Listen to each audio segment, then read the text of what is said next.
সম্প্রতি আমি একটি গল্প পড়েছি, যেই গল্পটি শুনলে আপনাদের নিজেদেরকে আর কখনোই মূল্যহীন কিংবা ছোট মনে হবে না।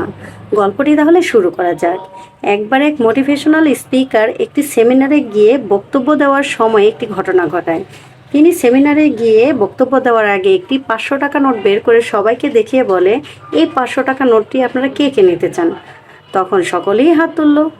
তারপরে সে নোটটিকে হাতের মুঠে নিয়ে দুমড়ে মুছড়ে তারপরে সবাইকে জিজ্ঞেস করলো যে এইবার এই টাকাটি কে কে নিতে চান? তখনও সবাই হাত তুলল সে নোটটি নেওয়ার জন্য। এবার সে দুমড়ানো মুচড়ানো টাকাটিকে পায়ের নিচে মারিয়ে বালু মাখিয়ে আবারও সেই টাকাটিকে সবাইকে দেখিয়ে বলল, এবার কে নিতে চান এই টাকাটি? আবারও সকলেই হাত তুলল। তারপর তিনি বলেন, আপনারা এই দুমড়ানো মুচড়ানো বালু লাগানো টাকাটি কেন নিতে চান? সকলেই বলল, মানলাম টাকাটিতে বালু লেগেছে, কিন্তু তার মানে তো এই নয় যে এই টাকাটির মূল্য কমে গেছে।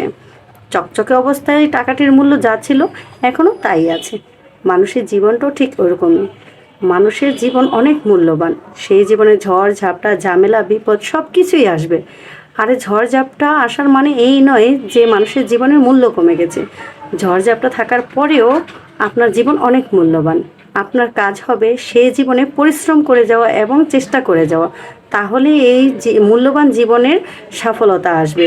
আর যারা আপনাকে মূল্যায়ন করে তারা আপনাকে ঠিকই মূল্যায়ন করবে, কিন্তু যারা আপনাকে মূল্যায়ন করে না তারা আপনাকে কখনোই মূল্যায়ন করবে না। সেখানে হোক আপনি দামি কিংবা কম দামি, কখনোই আপনাকে মূল্যায়ন করবে না। তাই নিজেকে পাল্টান, নিজেকে পাল্টানোর চেষ্টা করুন, নিজে পরিশ্রম করুন এবং নিজেকে পাল্টান। এই সমাজের কাছে নিজেকে প্রতিষ্ঠিত করুন, তাহলেই দেখবেন এই সমাজ আপনাকে মূল্য দেবে।